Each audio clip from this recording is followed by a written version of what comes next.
같이 보시겠습니다. 시편 126편이에요. 26편입니다. 시편 26편. 구약성경 820면에 있습니다. 820면에 시편 26편 다윗의 시 1절 제가 먼저 보겠습니다. 내가 나의 완전함에 행하였사오며 흔들리지 아니하고 여호와를 의지하였사오니 여호와여 나를 판단하소서.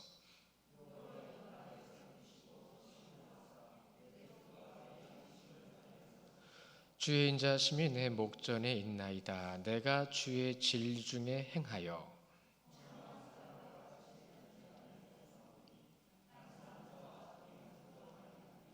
내가 행악자의 집회를 미워하오니 악한 자와 같이 앉지 아니하리이다.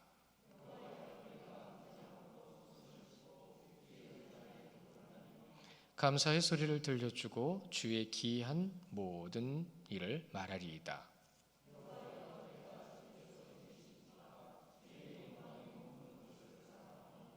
내 영혼을 죄인과 함께 내 생명을 살인자와 함께 거두지 마소서.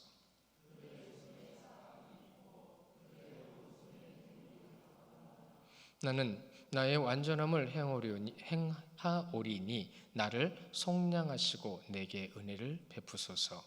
내 발이 평탄한 데서 섰사오니 무리 가운데서 여호와를 송축하리이다. 아멘. 이 26편, 시편 26편은 신학적으로 자기 의에 대한 다윗의 고백이라는 제목들이 있어요. 그런 풀이들이 있어요. 그래서 신학적으로는 자기 의라는 말을 참 많이 씁니다. 근데 이 의라는 것, 자신이 의롭고 자신이 옳다고 생각하는 게 자기 의죠. 다 있습니다. 근데 중요한 건 그것을 고백할 수 있는 사람은 몇 명 없어요. 그것만 보더라도 하나님의 의가 무엇인지 정확하게 입술로 고백을 못한다는 얘기죠. 근데 이 의에 대해서 우리가 말씀을 한 절이 아니라 말씀을 좀 찾아보면 한번 찾아보실래요? 로마서 3장입니다. 로마서 3장 10절부터 18절까지 말씀인데요. 우리 한번 교독하기를 원하고요. 신약성경 243면에 있는데 성경 보시기 어려우신 분들은 자막으로도 보여드릴 거니까 우리 같은 목소리로 힘있게 찾아보시는데요. 이 말씀 잘 아시는데 아시는 부분만 생각하지 마시고 그 뒤에 어떻게 말씀을 하고 계셨는지를 우리가 한번 이 시간에 더 깊이 집중해 봐야 될 것 같아요. 자, 로마서 3장 10절부터 18절까지 말씀 제가 먼저 10절 봅니다. 18절까지만 보십니다. 10절 기록된 바 의인은 없나니 하나도 없으며 다 치우쳐 함께 무익하게 되고 선을 행하는 자는 없나니 하나도 없도다.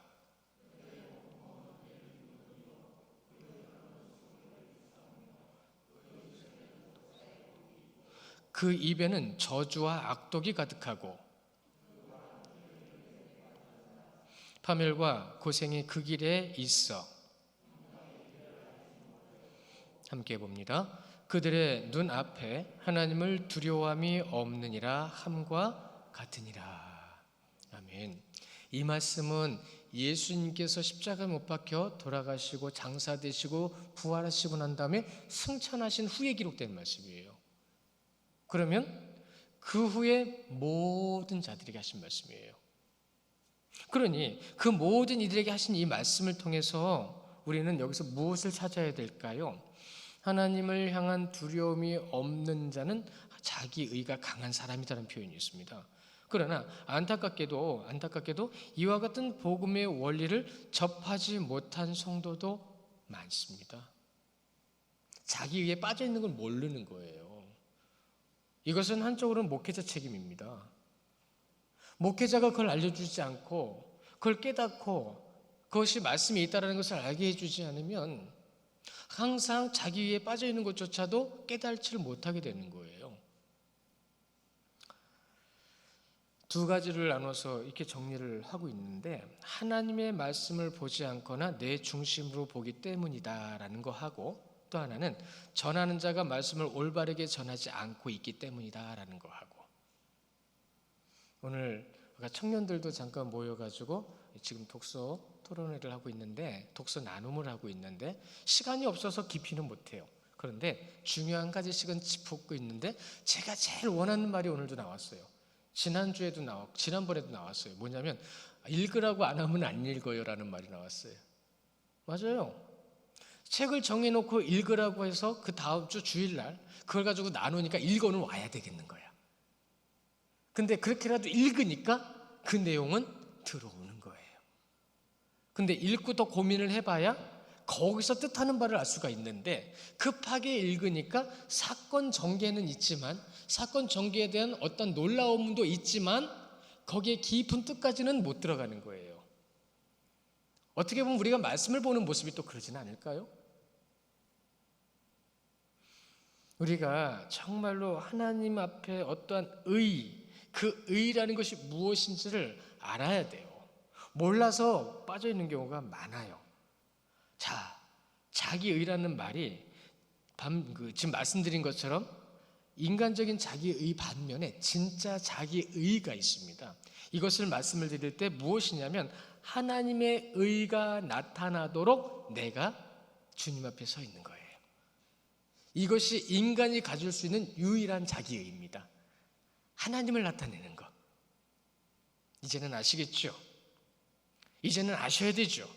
이제는 그렇게 하셔야 되죠. 그래서 하나님을 믿는 방법도 깨달아가고, 하나님을 올바로 아는 삶, 그 삶을 증명하는 것도 알아가게 됩니다.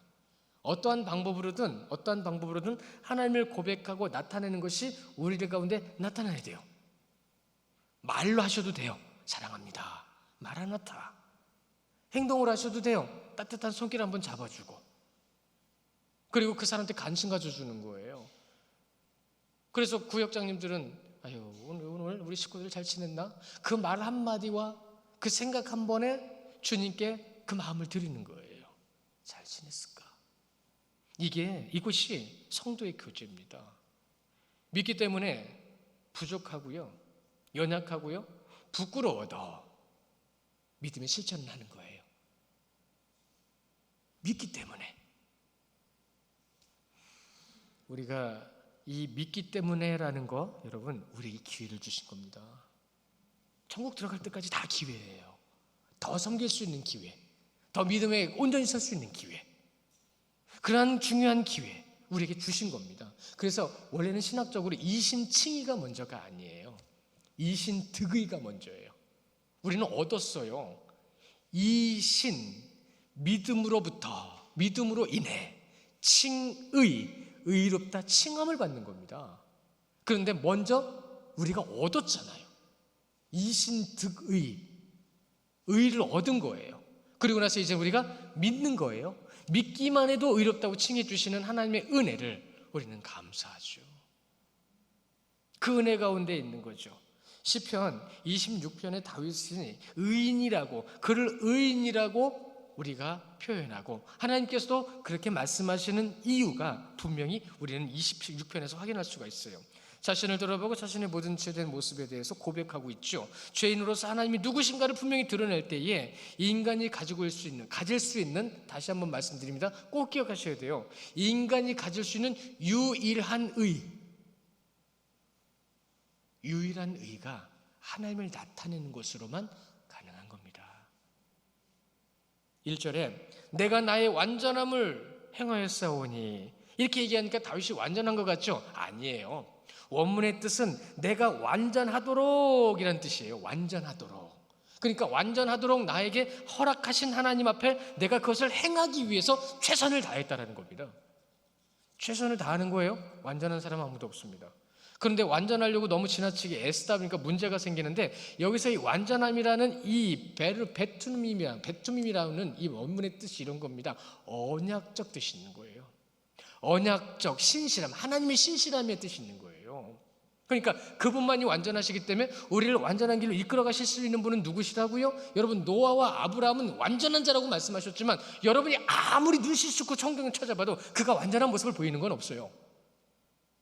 배를 만든 건 완전하다고 할 수 있겠죠. 근데 배를 만들면서 얼마나 고민했고 얼마나 힘들었는지는 여러분 모르시죠? 힘들었어요. 안 힘들면 거짓말이에요. 수십 년을 배를, 그것도 산위에다 짓고 앉아있는데 욕을 안 하는 사람이 어디 있겠어요? 근데 그 미친 짓이라고 얘기하는 그 일을 계속 해야 되는 거예요. 이제는 내 모든 것을 다 내려놓고 떠나야 돼요. 이 많은 재산을 놓고 어디 갔냐고 얘기해도 그는 떠나야 되는 거예요. 어디로 가는데요? 갈 바를 몰라요. 가족들이 물어봅니다. 아버지 어디로 가야 되는 거예요? 어떻게 해야 되는 거예요? 하나님 인도하실 거야. 그 하나님 누군데요? 여러분, 아브라함만이 하나님의 음성을 들었습니다. 그 가족들은 하나님의 음성을 듣지 못했어요. 생각해 보세요. 이삭을 바치라고 그럴 때 아무 생각 없이 아무 생각이 없는 게 아무 말 없이 그 다음날 짐 싸가지고 떠나잖아요. 여러분, 그 요셉이 누구예요? 어떻게 얻은 아들이에요. 그 어머니 라헬이 그 얘기를 들었다면 미칠 거예요. 그런데 요셉은, 아니 야곱은 끝까지 믿음으로 가죠. 우리가 올라가서 제사하고 우리가 내려오겠다. 근데 그 안에 인간적인 이 고뇌는 기록되어 있지 않죠. 근데 그 인간적인 고뇌는 여러분이 가지고 있는 고뇌랑 똑같습니다.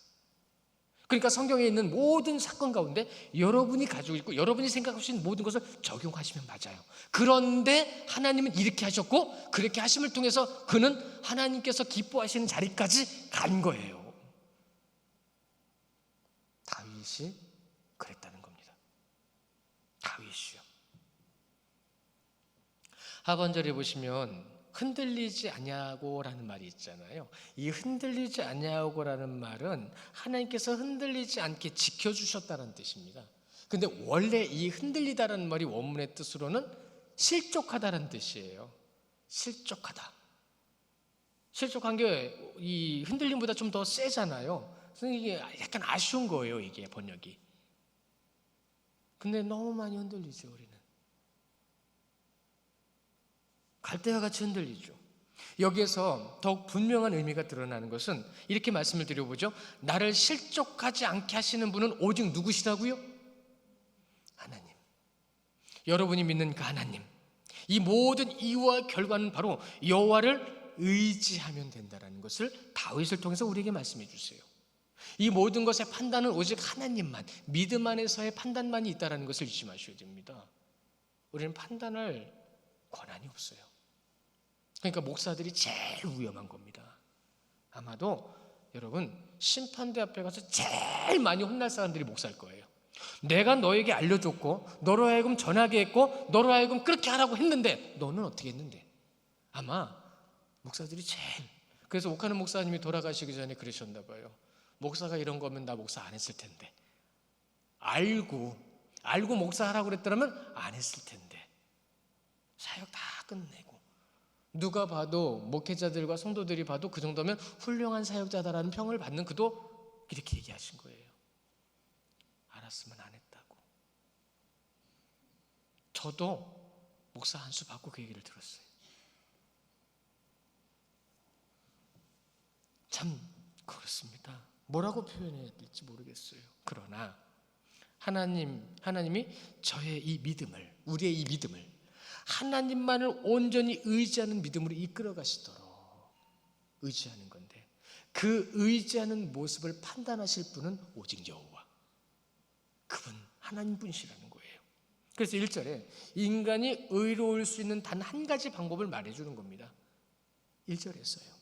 그리고 2절로 넘어가면 나를 살피시고 시험하사라고 이 다윗이 간구하고 있죠. 나를 살피시고 시험하사, 살피시고 시험하다라는 것은 같은 단어인데 그 의미가 있어서 다 쓴 거예요. 우리나라는, 언어는, 한글은. 그래서 빠한이라는 이 영적인 의미가 바로 내 마음이 정말 하나님 앞에 바로 서기를 원하니까 나를 살펴주시고, 그래서 나를 살펴주신 하나님께서 내 영이 어떠한 악에게도 치우치지 않는지를 시험하소서, 이렇게 얘기하고 있는 거예요. 하나님 저 잘하고 있죠? 하나님 저 이렇게 하는 거 맞나요? 그렇게 하나님께 우리 여쭤보는 거예요. 그러니까 판단을 누구에게 맡기는 거예요? 오직 하나님께 맡기는 거예요. 그러니까 지금 내가 생각하고 있고 내가 바라보고 있고 내가 신앙생활하고 있는 것은 지금 누가 보고 계시다는 것을 분명히 나타내는 거죠. 삶이 그랬다는 겁니다. 삶이. 제가 치악산을 올라가 본 적이 있어요. 제가 사역 이제 강도사 때 이후로는 제가 산을 못 올라갔어요. 근데 그 전까지는 진짜 갈 수 있는 기회가 전에 좀 있어서 그 사고 나기 전에는 참 많이 다녔어요. 설악산도 가봤고요, 치악산도 가봤고요. 악자가 들어가는 산이 거친 산이라 악자가 들어가는 거예요. 그러니까는 뭐 여러 가지 악자 들어가는 산이 더 있더라고요. 치악산을 올라갈 때 한 3분의 2쯤 올라갈 때였나, 내려올 때였네. 올라갔다 내려올 때였나? 한 3분의 1쯤 내려왔는데 풍차가 좋은 한 50대 후반의 남자분이었어요. 땀을 얼마나 많이 흘리면서 올라오시는지 3분의 1만 올라가면 되는데 그분이 거기 앉아서 숨을 헐떡 하면서 뭐라고 그러시냐면, 내가 살아있기 전에 치악산 꼭대기를 가볼 수 있을까? 그러고 앉아 계세요. 3분의 2를 올라왔는데. 근데 한계에 다다른 거예요. 한계에. 여기까지 올라왔는데 조금만 더 올라가세요. 근데 저는 이제 그 말을 차마 못하겠는 건, 그분이 올라갔다가 내려올 때 되면 어두워질 것 같아요. 올라가는 것보다 내려오는 게 더 위험합니다. 그래서 저는 힘내세요 하고 그냥 내려왔거든요. 내가 살아생전에 저기 올라가 볼 수 있을까? 제가 솔직히 지금은 운동을 안 하고 있어서 좀 문제가 좀 있어요. 혈관에도 좀 문제가 있고 맨날 앉아 있으니까 그러는 거죠. 제 아내한테 그랬어요. 여보, 우리 저 금호산 올라가 볼 수 있을까? 근데 얘기를 들어보니까 되게 거칠대요. 저 산도.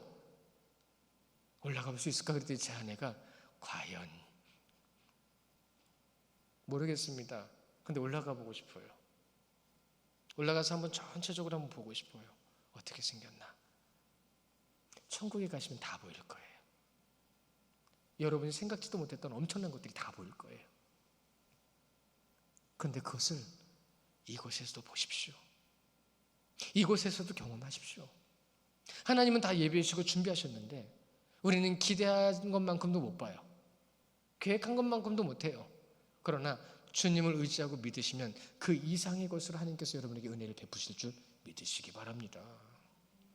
그것이 주님께서 지금 우리에게 주신 메시지예요.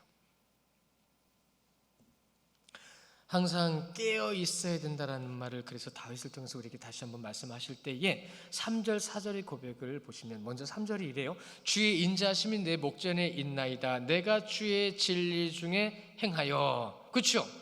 항상 깨어 있는 거예요. 내가 목전에. 이 목전에라는 것은 굉장히 중요한 의미가 있잖아요. 그래서 그는 깨어있는 자신의 모습을 항상 하나님 앞에 고백하는 모습으로 하나님을 인식하는 삶을 살았다는 겁니다. 무엇을요? 그분의 진리가 우리 가운데 있고 우리에게 주셨다는 거죠. 그것이 바로 영적으로 깨어있다는 것에 대한 중요한 의미를 전해주실 때에 1절에서 고백한 완전함이라는 것이 이거와 동의어예요. 깨어있으라. 그분을 바라보라. 어떤 분인데요? 그분인 것이에요. 주의 진리에 있다라는 것. 4절에 보십시오. 허망한 사람과 같이 앉지 아니하였사오니 간사한 자와 동행하지도 아니하리이다. 결단이에요. 결심이에요. 결단과 결심. 근데 결단과 결심이 나를 구원해 주는 건 아니라고 그랬어요. 나가야 되는 거예요. 실행해야 되는 거예요. 여기서 허망한 사람이라는 것은요, 여러분, 다윗이 멀리한 자인데 하나님을 멸시하는 자를 얘기하는 거예요. 하나님의 뜻을 무시하는 자들을 얘기하는 거예요. 찾지도 않으니까 모르잖아요. 그러니까 내가 지금 허망한 자리에 있는 것조차도 모른다는 뜻이에요. 내가 지금 허망한 행동과 말을 하고 있는 것도 모른다는 거예요. 다윗이 간절히 말하는 이유를 우리는 여기서 찾아야 됩니다. 교회에서도 교회가 하나 되지 못하게 하는 모습들, 성도를 실족하게 하는 모습들은 분명히 있다고 합니다. 이러한 자들을 간사한 자 또는 음흉한 자라는 의미로 이 원문의 뜻에서 계속 얘기하고 있어요. 그들과 동행하지 않겠나이다. 그들과 함께하지 않겠나이다. 제 선배 목사님 중에서요, 저한테 그런 얘기, 제 신학교 때였어요. 이걸 말해버렸네. 부끄러워서 어디에서 일하는 일인지는 얘기 안 하려고 그랬는데, 선생 된 자가 이것이 옳다 하고 주장하니까 그 선생을 좋아하는 학생들은 맞아요 하고 따라갔어요. 근데 이제 나중에는 막 화가 나는 거예요. 다툼이 생긴 거예요. 이게 맞는데 왜 안 들어주십니까? 그러다가 진짜 다툼이 커져가지고 그 학생들을 처벌을 했어요. 그 학생들을 처벌을 하는데 그걸 처음에 주장한 선생은 뒷짐지고 뒤로 물러나 있는 거예요. 그 선배 목사님이 하신 말씀이 그거였습니다. 함부로 관여하지 말아라. 저도 그런 경우가 몇 번 있었거든요. 그래서 저는 그 선배 목사님 말을 들었습니다. 관여하지 않았어요. 단 기도했습니다. 주님의 뜻이 어디 있냐고 여쭤봤습니다. 그들이 처벌되어가지고 징계를 받을 때에도 뒷짐지고 가만히 계시는 걸 봤어요. 너무 속이 상한 거예요. 이걸 음흉하다라는 표현을 쓴 겁니다. 원문에서. 이것을 음흉하다라고. 뭔가를 터뜨려 놓고 뒷짐짓는 거예요. 오히려 뒤에 가서 그걸 또 즐기고 있는 사람들도 있답니다. 천국에 가면 다 드러나겠죠. 다윗은 이러한 자들을 볼 줄 알았다는 겁니다. 그들을 멀리 하겠다라고 결단하고 결심하라고 따라갔습니다. 5절에 보세요. 5절에 내가 행악자들의 집회를 미워하노니 악한 자와 같이 앉지 아니하리이다 라고 말씀하죠. 그렇게 고백하고 그렇게 했습니다. 5절의 말씀을 있는 그대로 이해하면 이미 성도는요, 행악자가 누구인지 알고요, 그들의 모임에 서지 않는 것, 그들은 구원의 자리에 서지 않는 자, 설 수 없는 자들이라는 것을 안다라는 뜻이 되는 겁니다. 5절 전반부에도 분명히 말씀드렸죠. 이러한 것을 말해주지 않고 성경에 있는 것을 찾지 못해서 그렇게 하는 교회도 있습니다. 생각보다 많습니다. 안타까워요. 그런데 더 안타까운 건 청팀이든 백팀이든 갈라진 상태에서는 말을 안 들어요. 이게 무슨 뜻이냐면 이미 씌워 있는 거예요. 자기들의 것만, 청이면 청, 백이면 백, 자기들 것만. 그러니까 중간에서 정말로 복음이 이겁니다라고 얘기해도 요동을 안 해요. 이게 무서운 거예요. 시편 1편 5절의 말씀, 우리 시편 1편 말씀 잘 아시죠? 거기 5절의 말씀이 이렇게 말씀이 있어요. 우리 같이 보실까요? 시편 1편 5절입니다. 시작. 그러므로 악인들은 심판을 견디지 못하며 죄인들은 의인들의 모임에 들지 못하리로다. 이제는 들지 못하리라는 의미를 좀 더 아시겠어요? 무서운 겁니다. 인간에게 치우치기 시작하면 하나님의 것을 찾지 못하게 만들어요. 분쟁과 다툼으로 주님은 사역하지 않으셨어요. 그 엄청난 고통과 채찍과 정갈 채찍 앞에서도 신음소리도 내지 않고 그 길을 조용히 가셨어요. 이 시대에 교회를 향한 정갈 채찍이 아무리 많이 날라온다 하더라도 우리는 주님 앞에 무릎을 꿇고 기도해야 되는 것이 우리 사명이에요. 그런데 앞장서는 목회자도 있고요, 앞장서는 단체들도 있고요. 그들은 가만히 있는 자들에게 이렇게 얘기하죠. 너희들은 하나님을 믿는 자들이 아니라고. 하나님이 살아계신 걸 나타내야 되지 않느냐고. 사람은 인간적인 것으로는 살아계신 하나님을 나타낼 수 없습니다. 오직 은혜와 그 믿음의 은사와 은총을 통해서 하나님의 뜻이 나타나게 하시는 것을 우리는 증명해내야 합니다. 그래서 대한민국 3.1운동 때 무저항 운동인 3.1운동은 기독교의 승리였다라는 표현도 하는 거예요. 단호하게 말합니다. 행악자의 집회 배척하라고, 제사를 방해하는 자들을 멀리하라고, 절대로 그들과 함께하지 말라고 선언하고 명령하고 있는 말씀입니다. 신약에서도요, 성령을 거스르는 자는 용서받을 수 없는 죄라고 말씀하시죠. 예배를 방해하고 성도들 예배를 못하게 만들고 주님의 뜻이 합당한 예배를 위해서 서지 못하게 하고, 이와 같이 선언하는 다윗, 하나님 앞에서 자신을 보여드리면서 6절 7절에서 이렇게 고백하죠. 여호와여, 내가 무지함으로 손을 씻고 주의 제단에 두루 다니며 감사의 소리를 들려주고 주의 기이한 모든 일을 말하리이다 라고 결백을 고백하고 있는데, 여러분 엄밀히 따지면 무지한 손이 아니에요. 그가 무지한 손이었으면 성전 건축하게 하셨을 거예요. 그렇죠? 피를 너무 많이 묻혔다라는 죄에 대한 분명한 질책도 있으셨어요. 그러나 그건 그의 사명이었기 때문에 그렇습니다. 무엇이죠? 죄를 물리치는 사명이었어요. 잘 보시면 손을 씻고라는 표현 가운데 이것은 정결 의식을 얘기하는 거고요.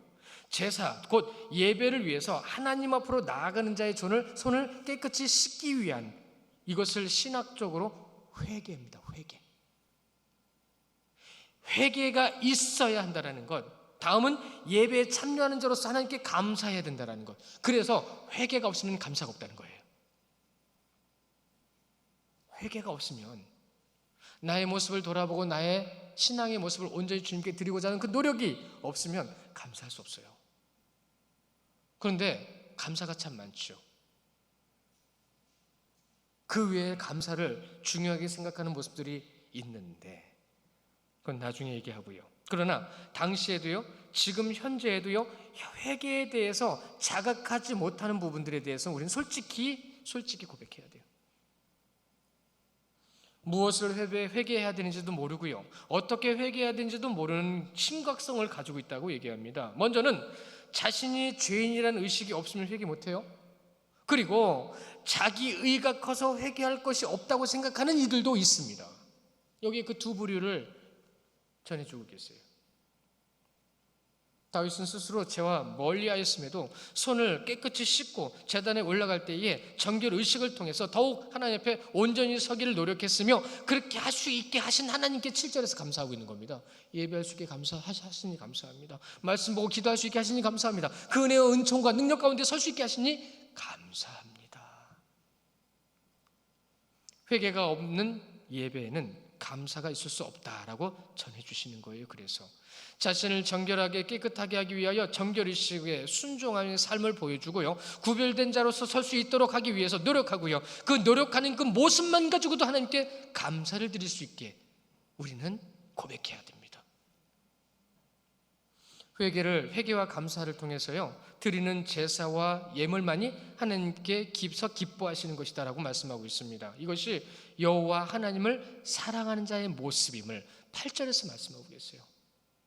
여호와여, 내가 주께서 계신 집과 주의 영광이 머무는 곳을 사랑하오니. 여러분이 믿는 자리 위에서 믿음의 모습으로 교회를 섬긴다고 한다면 섬기는 교회를 향한 그의 모습을 하나님께 내가 진짜 하나님을 사랑하는 방법으로 실질적으로 나타내는 거거든요. 온전한 마음을 드리고 예물과 시간을 드리잖아요. 또는요, 섬김에 있어서요, 주의 전, 섬기는 곳이죠. 주의 전을 하나님이 기뻐하시도록 꾸며가는 겁니다. 잊지 마세요. 솔로몬은 금이 많아서 금을 도배한 게 아니에요. 그가 가지고 있는 것 중에 가장 좋은 것으로 꾸민 거예요. 다른 사람이 금으로 도배한 거 하나님 기뻐하지 않으셨을 거예요.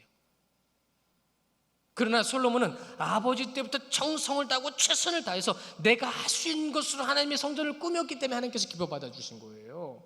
금이 아니에요.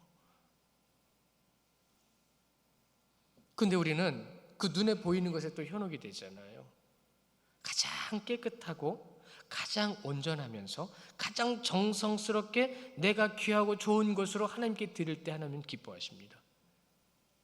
그런데 교회를 꾸미는데 그냥 눈에 보이는 거 가져오고 그냥 이렇게 저렇게 하고 하나님이 뭘 기뻐하시겠어요?